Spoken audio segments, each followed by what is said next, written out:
Hey everybody! We just wanted to let you know that our partners at Recorded Future are hosting their incredibly valuable Intelligence Summit, Predict, this October 12th and 13th.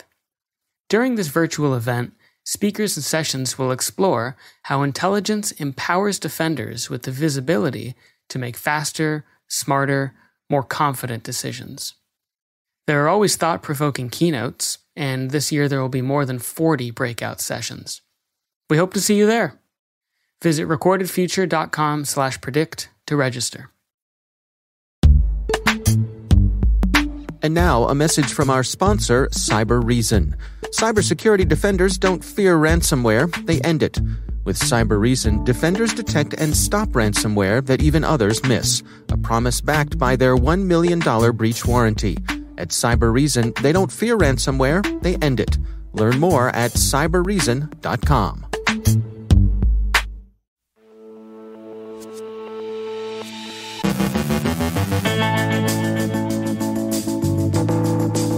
Home router vulnerabilities exploited in the wild. ACSC warns of a spike in LockBit ransomware attacks. The Flytra Android Trojan is still concealed in malicious apps. An unidentified threat actor has been prospecting SCADA systems in Southeast Asia. Rick Howard checks in with the hash table about backups. Mike Benjamin from Lotus Labs on watering hole attacks. Apple's new child protection measures attract skepticism from privacy hawks. Wiretaps extended to social media. And using 3 random words for your password.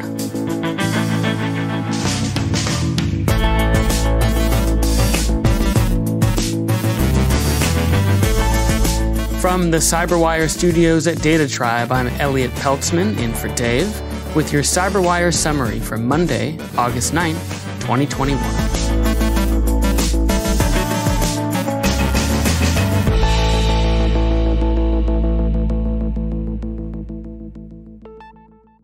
Bad Packets has observed active scanning for vulnerabilities in Arcadian Buffalo routers. The flaws, discovered and disclosed by Tenable, could allow unauthorized remote actors to bypass authentication. Juniper Networks has confirmed that the vulnerabilities are in fact being exploited in the wild. Juniper also draws some lessons from the incident. Quote, "It is clear that 3 actors keep an eye on all disclosed vulnerabilities. Whenever an exploit POC is published, it often takes them very little time to integrate it into their platform and launch attacks. Most organizations do not have policies to patch within a few days, taking sometimes weeks to react. But in the case of IoT devices or home gateways, the situation is much worse as most users are not tech-savvy, and even those who are, do not get informed about potential vulnerabilities and patches to apply." End quote. The Australian Cybersecurity Centre, ACSC, warns of a coming spike in LockBit 2.0 ransomware and offers recommendations on mitigating risk. LockBit is an affiliate program offered through Russophone criminal markets. It's known for using double extortion. LockBit's ads on criminal-to-criminal fora provide some suggestions as to how they're likely to operate. They've sought partnerships with other criminals who might offer credential-based access to remote desktop protocol or virtual private network solutions. They've also shown an interest in recruiting Cobalt Strike and Metasploit jockeys. The ACSC says that the sectors affected so far have been professional services, construction, manufacturing, retail, and food, but the center sensibly points out that any sector is, in principle, vulnerable to ransomware, and that no one should take the earlier targeting patterns as a reason to drop their guard. Zimperium describes an emergent Android Trojan, Flytra, active since March in at least 140 countries. Believed to be the work of a Vietnamese gang, Flytra works through infected apps. The malicious apps were initially distributed through Google Play, but were ejected from that store after their detection. They're now distributed in third-party stores, where the bait involves such things as coupon offers and opportunities for fans to vote in sports polls. Once installed, Flytra hijacks victims' Facebook accounts, and once a Facebook account is compromised, it can use that account to spread the Trojan to other connected users by suggesting they visit the malicious links.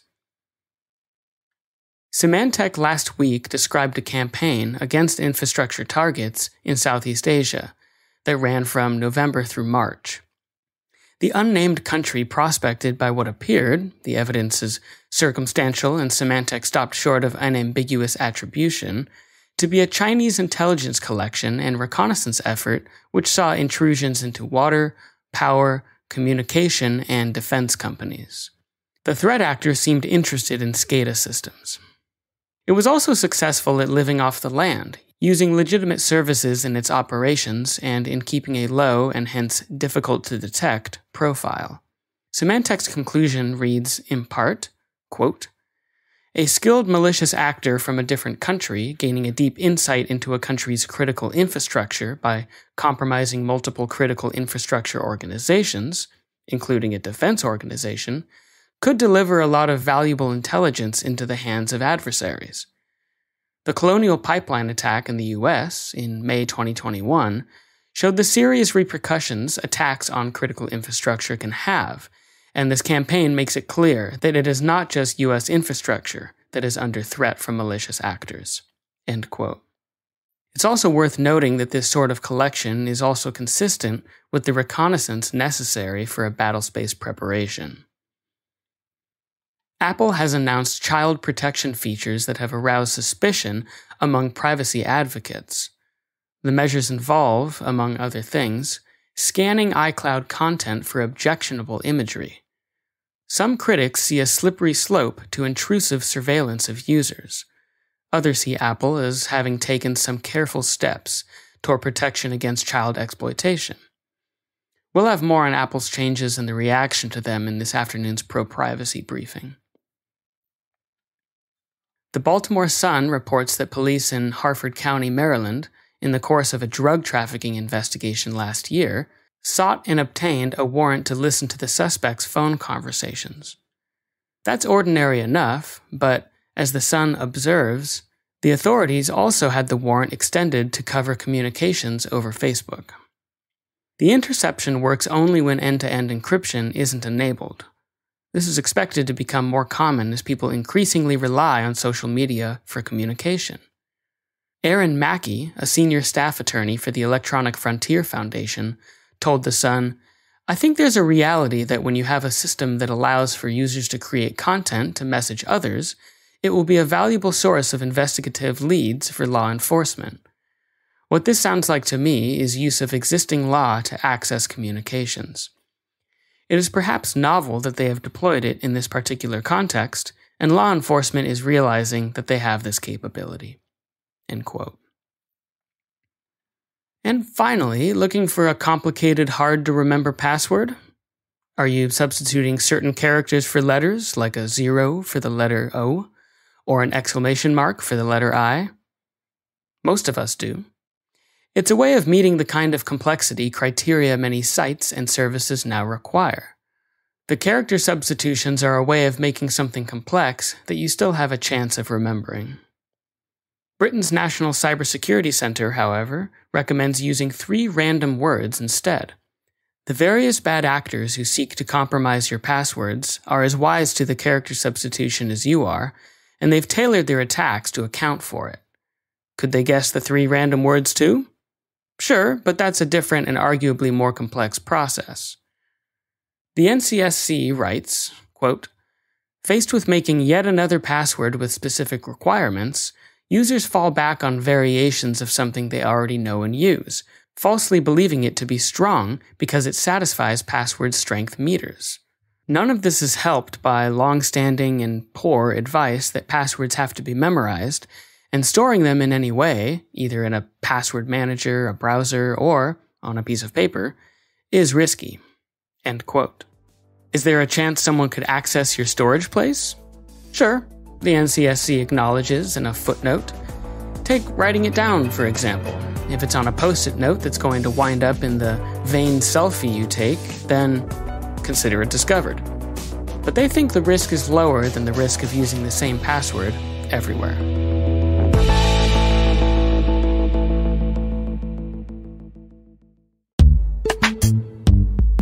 And now, a word from our sponsor, Barracuda. A year ago, your business may have been part of that massive shift to remote working employees. Ever since, cybercriminals have been working overtime. Now, they're leveraging activity around the COVID vaccine to disguise phishing attacks, hoping to steal money or personal information. That can cost you customers hundreds of thousands of dollars and your reputation in the marketplace. Your email gateway is good for stopping viruses, but you're defenseless against targeted attacks like phishing, account takeover, and hijacking. The Barracuda Email Threat Scanner is a free tool you can use right now to help protect your employees, your business, and your customers. The Barracuda Email Threat Scanner analyzes your Office 365 accounts and identifies malicious emails that slipped past your gateway. Find the cybersecurity threats that are hiding in your Office 365 email right now. Use the Barracuda Email Threat Scanner for free at barracuda.com/cyberwire. That's barracuda.com/cyberwire. And we thank Barracuda for sponsoring our show.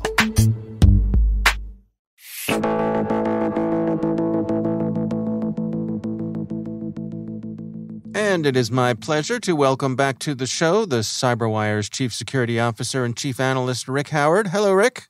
Hey, Dave. How's it going? Not bad, not bad. So for this season of CSO Perspectives, you've been talking about resiliency as a first principle strategy and the key and essential tactics that we all need in place to have a strong resiliency program.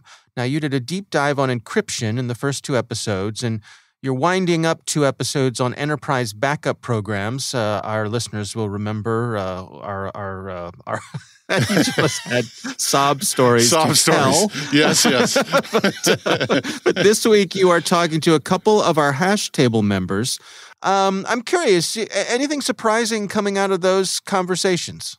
Always, David. Always. Okay. The hash table members are security executives and former security executives who have all been in the InfoSec trenches for years now, and they have the scars on their backs to prove it.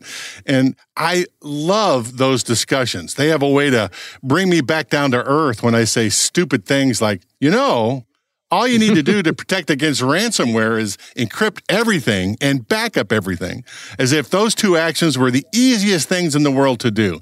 It's kind of like when I go home on vacation to visit my mom, and I'm thinking, I'm this big fancy pants security executive, important. And she says, yes, dear, you're very important, but if you want to eat dinner, take the trash out. So you can always count on Mom to bring you back to home to reality. Oh, absolutely. Absolutely. Well, what sort of words of wisdom did you get from the hash table members this week? So we had Jerry Archer, the Sally Mae CSO, and Jacqueline Miller, the NTT CISO. They came to visit at the hash table. And let me tell you, these 2 are very smart and both help their organizations run robust resiliency programs. The big takeaway I got out of those discussions is that resiliency in the form of encryption and backup programs, it's a team sport.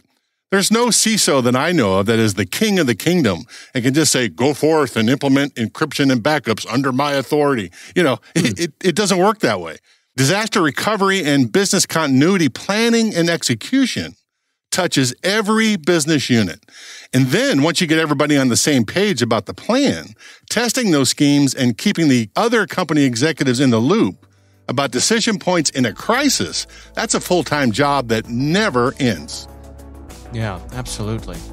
All right, well, do check it out. It is part of CSO Perspectives, and that is over on CyberWire Pro. You can learn all about that on our website, thecyberwire.com. Rick Howard, thanks for joining us. Thank you, sir.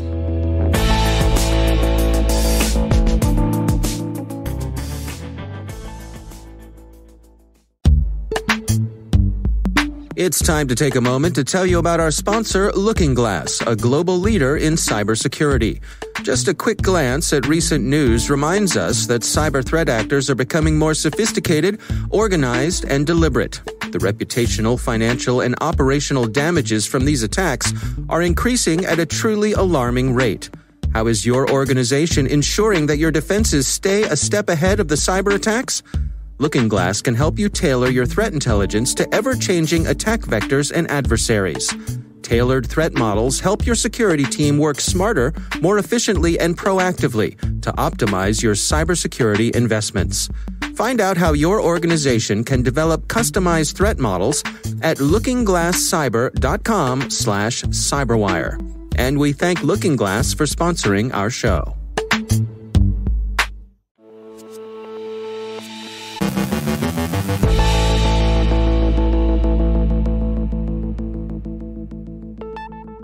And I'm pleased to be joined once again by Mike Benjamin. He's Vice President of Security and Head of Black Lotus Labs at Lumen Technologies.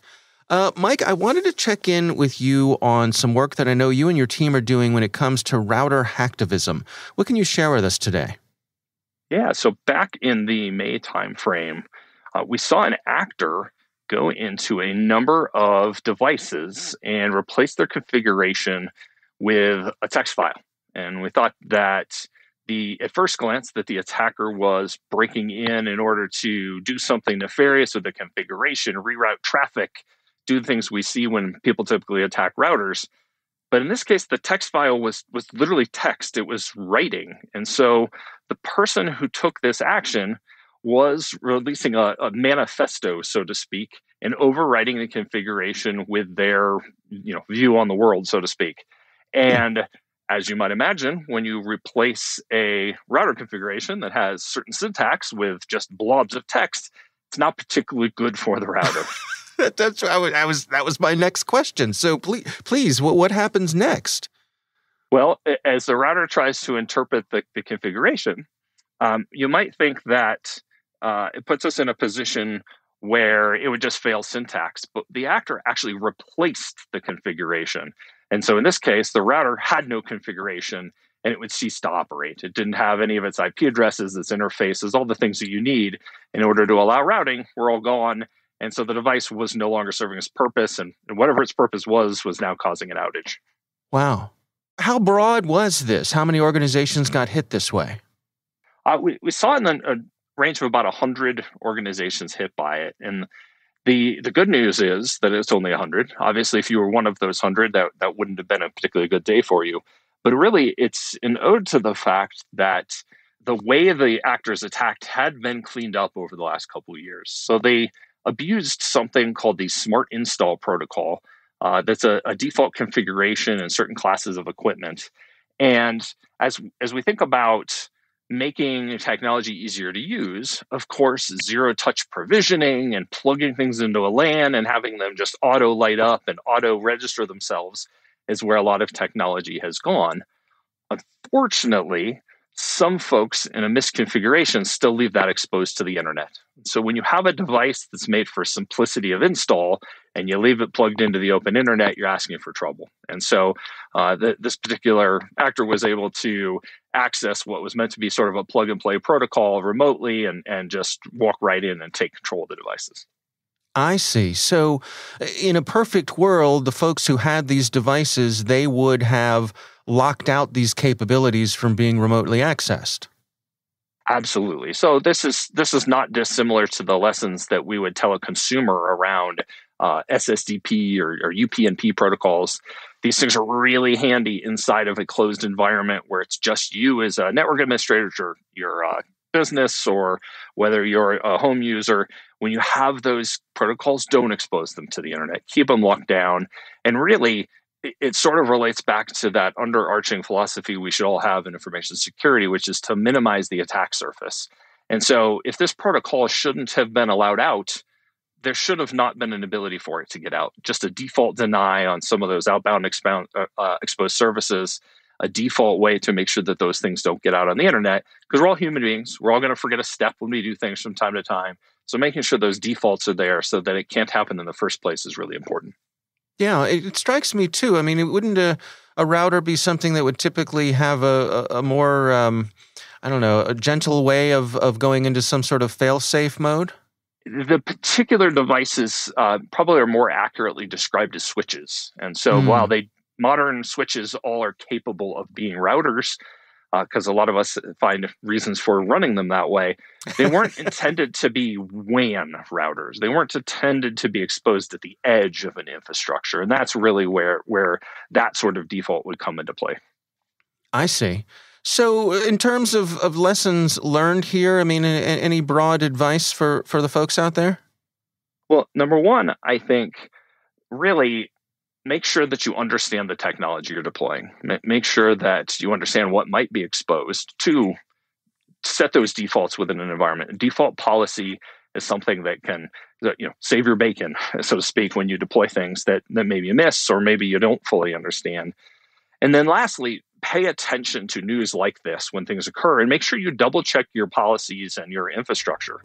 We still see a huge volume of devices, over 18,000 are still exposed out on the internet to this particular vector. And we need those folks to continue to be cleaning it up, continuing to be paying attention. Otherwise, this inevitably will happen to them as well. All right. Oh boy, what an interesting story. Mike Benjamin, thanks for joining us.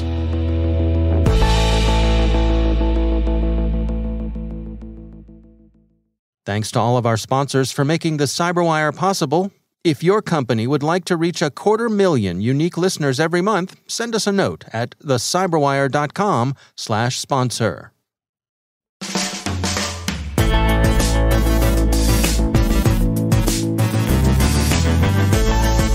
And that's the CyberWire.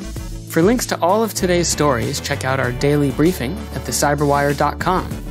And for professionals and cybersecurity leaders who want to stay abreast of this rapidly evolving field, sign up for CyberWire Pro. It'll save you time and keep you informed. Listen for us on your Alexa smart speaker, too. The CyberWire podcast is proudly produced in Maryland out of the startup studios of Data Tribe, where they're co-building the next generation of cybersecurity teams and technology.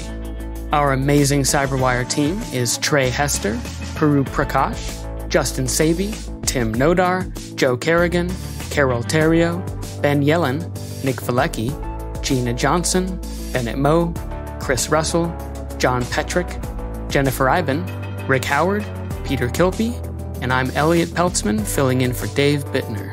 Thanks for listening.